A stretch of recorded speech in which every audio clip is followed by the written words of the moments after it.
Hello' গাইছ, আপোনালোকে চাই ভাল পাব। ভিডিঅ'টো চাই লাইক শ্বেয়াৰ কমেণ্ট কৰি দিব।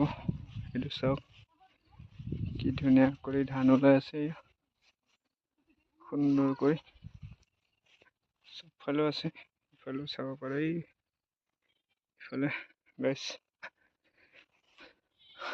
আৰু মাজতে কলগছ ধানৰ মাজত চাব পাৰে।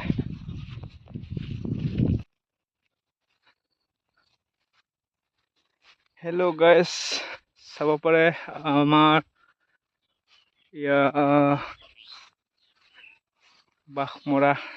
বাঘমাৰা জাগা, বাঘমাৰা গাঁও। ধান চাওক।